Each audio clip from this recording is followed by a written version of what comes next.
جو نشست درس حدیث پاک کی ہے الحمدللہ تعالی ہمارا جو درس ہے یہ مکمل ہو چکا تھا حدیث نمبر 537 تک، اور 538 سے انشاءاللہ تعالی آج ہم آغاز کرنے لگے ہیں۔ یہ حضرت عمر بن الخطاب رضی اللہ تعالیٰ عنہ آپ اس حدیث پاک کے راوی ہیں کہ انہو کتب الی عمالہ، آپ نے اپنے گورنروں کی جانب لکھا کہ ان اعم امورکم عند الصلاۃ، میرے نزدیک تمہارے سب کاموں میں سے افضل ترین اور تمہارے امور میں سے سب سے اہم امر جو وہ نماز ہے۔ من حفظہ وحافظ علیہ حافظ دینہ، اور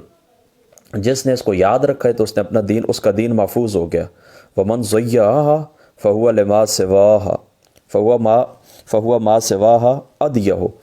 اور اگر جو بندہ ان کو ضائع کرتا ہے تو پھر دیگر امور کو وہ زیادہ ضائع کرنے والا ہوگا۔ ثم کتب ان صلوا الظہر ان کان الفیہ ذراعا الی ان یکون ظل احدکم مثلہ، اور آپ نے پھر لکھا ہے کہ ساتھ ظہر کی نماز پڑھو جب کہ تمہارا سایہ ایک گز ہو جائے، یہاں تک کہ تمہارا سایہ ایک مثل ہو جائے، تمہارا سایہ کیا ہو جائے؟ ایک مثل ہو جائے۔ والعصر والشمس مرتفعۃ، اور عصر کی نماز اس وقت پڑھیں کہ والشمس مرتفعۃ، جب سورج بلند ہو، بیضاء نقیۃ، جب سورج بلند ہو، سفید اور بالکل صاف ستھرا ہو۔ اچھا، قدر ما یسیر الراکب فرسخین او ثلاثۃ، اور نماز کے بعد غروب آفتاب تک کتنا وقت باقی ہو کہ سواری پر چلنے والا 2 یا 3 فرسنگ سفر آسانی سے طے کر سکتا ہو۔ والمغرب اذا غابت الشمس، اور جب مغرب اس وقت آپ پڑھیں کہ جب سورج غروب ہو جائے۔ والعشاء اذا غاب الشفق الی ثلث اللیل، اور جب شفق غائب ہو جائے، یعنی عشاء اس وقت پڑھیں کہ جب شفق غائب ہو جائے، اور کس وقت ہے؟ ثلث اللیل، رات کے تہائی تک۔ ٹھیک ہے، یہ ساری باتیں گزر چکی ہیں۔ فمن نام فلا نامت عینہ فمن نام فلا نامت عینہ فمن نام فلا نامت عینہ۔ اللہ اکبر۔ آپ فرماتے ہیں کہ اللہ کرے کہ اس بندے کی آنکھ نہ سوئے کبھی بھی جو بغیر نماز پڑھے لیٹ کے آئے، یعنی بغیر نماز پڑھے جو نماز پڑھنے کی کوشش کرے، بغیر نماز پڑھے جو سونے کی کوشش کرے، اللہ کرے اس کو آرام نصیب نہ ہو، یعنی اس کی آنکھ نہ لگے، اس کو آرام نصیب۔ والصبح والنجوم بادیۃ مشتبقۃ، اور فرماتے ہیں کہ صبح اس وقت پڑھیں کہ جب ستارے ظاہر اور نمایاں ہوں اور ایک دوسرے کے ساتھ ساتھ بالکل محسوس ہوں۔ ٹھیک ہے، سمجھ گئے نا؟ اس بات کے اندر کوئی مشکل بات بھی نہیں ہے، لیکن چند باتیں دیکھیں، ذہن کے اندر رکھیں۔ یعنی ایک تو حضرت عمر فاروق رضی اللہ تعالیٰ عنہ کی گویا کہ اس شخص کے لیے دعائے ضرر رہے کہ تم اگر عشاء کی نماز بغیر پڑھے سو جاؤ تو اللہ کرے تمہاری آنکھ آرام نہ پائے، تمہیں سکون، یا ظاہری سی بات ہے نیند بندہ سکون کے لیے کرتا ہے نا، اب نیند بندہ کرے اور سکون حاصل نہ ہو تو حضرت عمر فاروق کی یہ دعائے ضرر ہر شخص کو، مسلمان کو پہنچے گی، یہ بات آپ نے ذہن کے اندر رکھنی ہے۔ دوسرا، آپ نے دیکھیں کتنی پیاری بات لکھی ہے کہ جو بندہ نماز کی اہمیت کو سمجھتا ہے اور نماز کی حفاظت کرتا ہے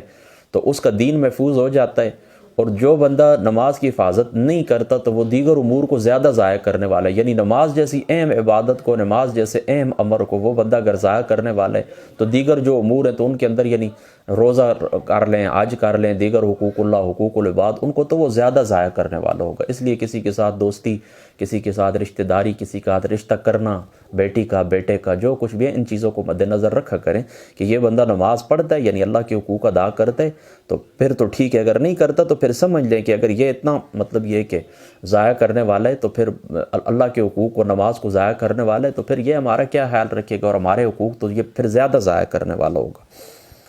ٹھیک ہے، باقی جو آپ نے یہاں پر حفظہا وحافظ علیہا فرمایا نا، تو اس میں یہ بات یاد رکھنا کہ حفظ سے یہاں پر مراد یہ کہ نماز کو وہ فراموش نہیں کرتا اور اسے اول وقت کے اندر، مستحب وقت کے اندر ادا کرتا ہے، کبھی بھی نماز اس کے ذہن سے نہیں ہوتا رہتی، اس کو ابھی وقت نہیں آیا ہوتا اور اس تیاری میں لگ جاتا ہے، کبھی نماز اس کو بھولتی نہیں ہے۔ اور محافظت سے یہ مراد بھی ہے کہ شرائط اور آداب اور اس کی دیگر جتنی بھی صفات ہیں، تو یعنی حفظہا نماز کو یاد رکھتا ہے، وحافظ علیہ اور پوری شرائط کے ساتھ یاد رکھتا ہے، نماز اس کو یاد بھی رہتی ہے، بھولتی بھی نہیں، اور پورے آداب کے ساتھ وہ نماز ادا فرماتا ہے۔ ٹھیک ہے، آگے بڑی حدیث نمبر 539، حضرت ابن مسعود رضی اللہ تعالیٰ عنہ آپ فرماتے ہیں کہ قال کان قدر صلاۃ رسول اللہ صلی اللہ تعالیٰ علیہ وسلم الظہر فی الصیف 3 اقدام الی 5 اقدام وفی الشتاء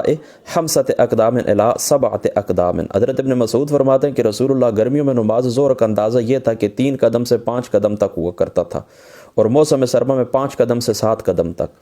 یعنی سایہ کے 3 قدم سے 5 قدم ہونے تک کے وقت میں آپ موسم گرما میں نماز ادا فرماتے تھے، اور سردیوں میں سایہ کے 5 قدم سے 7 قدم تک دراز ہونے کے بعد اس عرصے میں آپ نماز ظہر پڑھتے تھے۔ ظاہر سی بات ہے کہ سردیوں میں سایہ کی زیادتی اس بنا پر ہے کہ اس موسم میں سایہ اصلی زیادہ ہوتا ہے۔ سردیوں کے موسم میں جو ہوتا ہے سایہ اصلی زیادہ ہوتا ہے، اور گرمیوں میں کم، خصوصاً حرمین شریفین میں۔ ورنہ ظاہر سی بات ہے کہ دونوں وقتوں کے اندر نماز کا وقت تو ایک ہی ہے۔ بہر صورت یہ حدیث پاک حضرت محدث دہلوی صاحب رحمۃ اللہ تعالی آپ لکھتے ہیں شط اللمعات کے اندر کہ یہ اس مسئلہ کے اندر بالکل صحیح ہے کہ نماز ظہر وقت زوال سے تاخیر کر کے پڑھی جائے، تھوڑا انتظار کر کے پڑھی جائے۔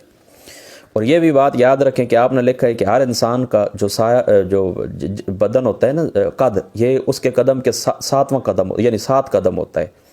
ٹھیک ہے؟ یعنی ہر چیز کی لمبائی اس کے 7 قدم ہوتی ہے۔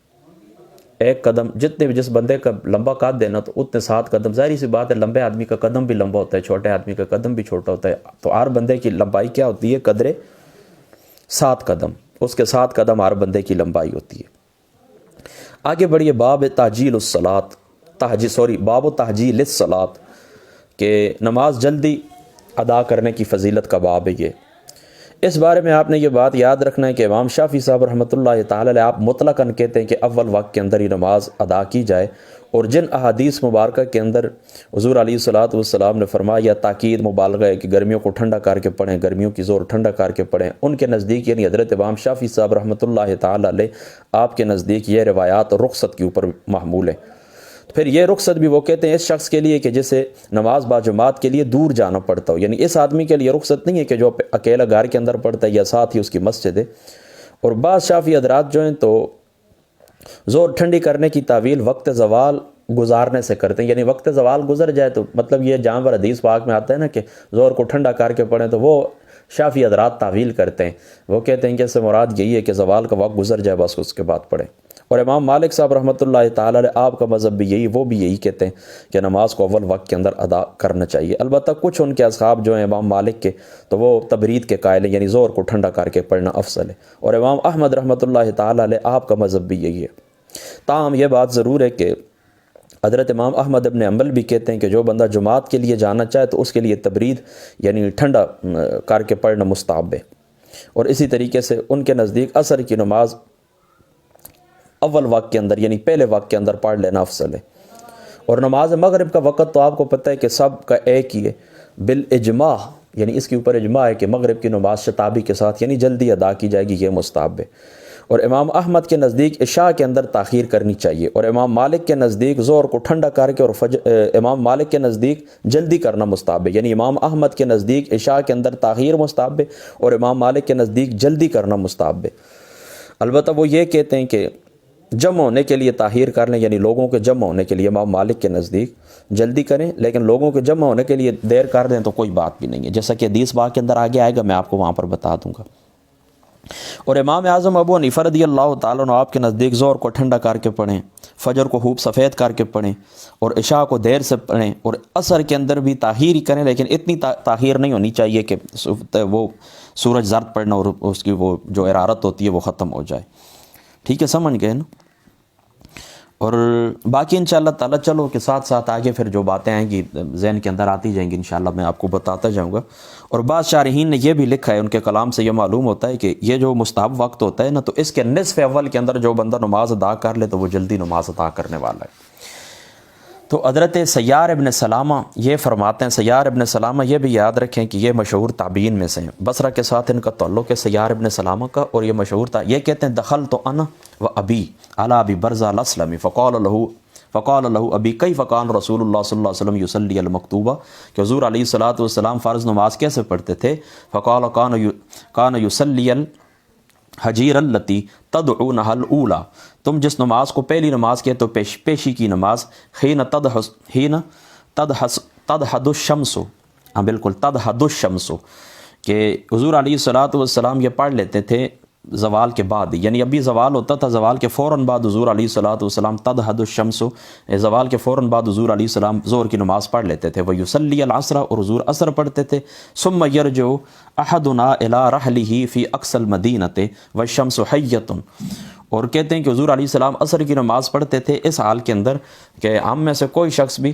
مدینے کے آخری کنارے کے اوپر جو گھر ہوتا ہے نا اس کو وہاں پر پہنچاتا تھا اور سورج ابھی قائم ہوتا تھا. یعنی حضور کے ساتھ نماز پڑھ کے مدینے کا جو آخری کونا ہوتا تھا، حضور کے زمانے کے اندر مدینہ پاک چھوٹا سا تھا، تو وہاں پر اپنے گھر کے اندر پہنچاتا تھا اور اب سورج ابھی باقی ہوتا تھا، سورج اوپر کھڑا ہوتا تھا. وشمس حیۃ، ٹھیک ہے. ونسیت ما قال فی المغرب، اور یہ بات میں بھول گیا ہوں کہ مغرب کے متعلق کیا کہا ہے. وکان یستحب ان یؤخر العشاء التي تدعون العتمۃ، اور جس کو تم عتمہ کا وقت کہتے ہو، تو اس کے اندر حضور علیہ الصلوۃ والسلام کا معمول یہ تھا کہ 1/3 تک اس کو مؤخر کرنا حضور علیہ الصلوۃ والسلام مستحب جانتے تھے. ٹھیک ہے. اور یہ عتمہ کا لغوی معنی پتہ ہے کیا ہوتا ہے؟ عتمہ کا لغوی معنی یہ عین کی زبر اور 2 نقطے والی تا کے ساتھ ہے. ٹھیک ہے. تو لغوی معنی اس کا یہی ہوتا ہے، شب کی تاریکی کو کہتے ہیں،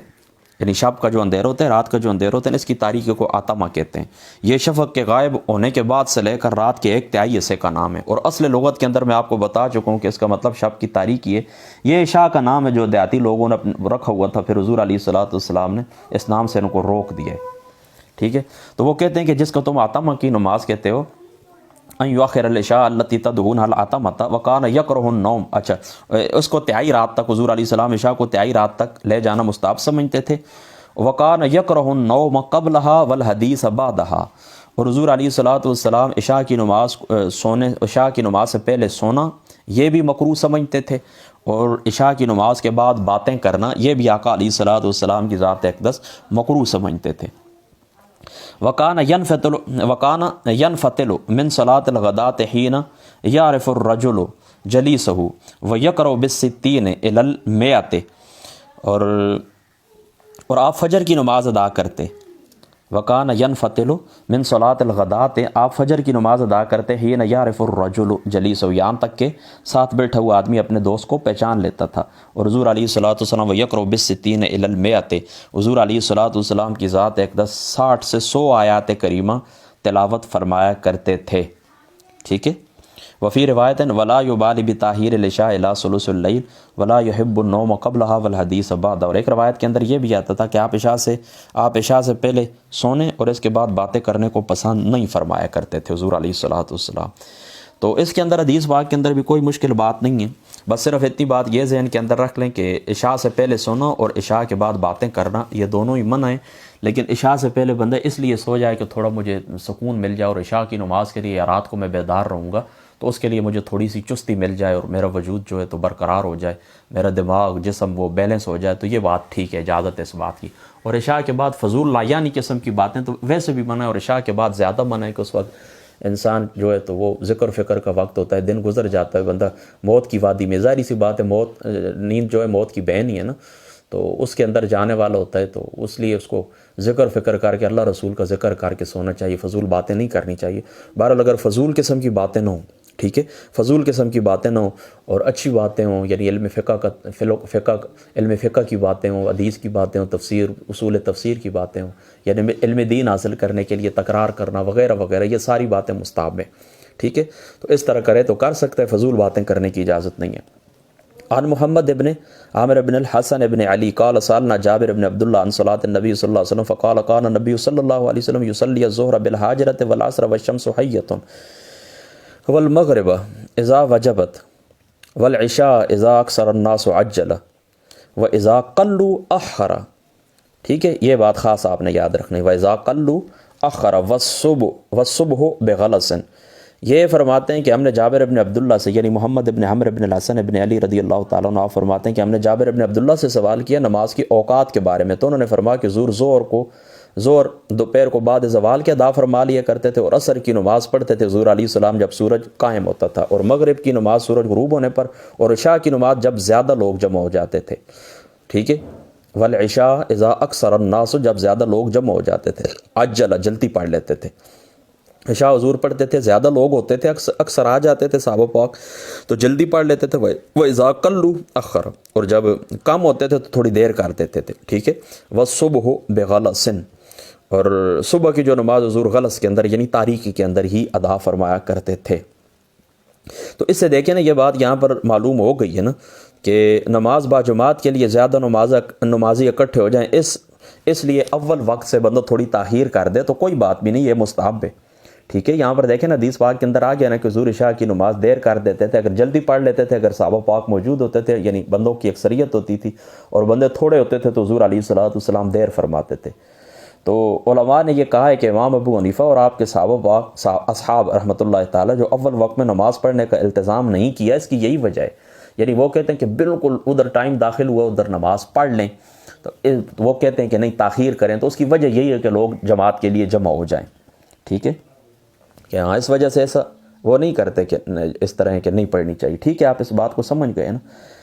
تو بس میں کہتا ہوں کہ یہاں پر ہی چلو ختم کرتے ہیں، یہاں پر الحمدللہ تعالیٰ ہماری احادیث مبارکوں 542 مکمل ہو گئی ہیں۔ اللہ تعالیٰ کی ذات اقدس عمل کی توفیق عطا فرما، واخر دعوانا ان الحمدللہ رب العالمین۔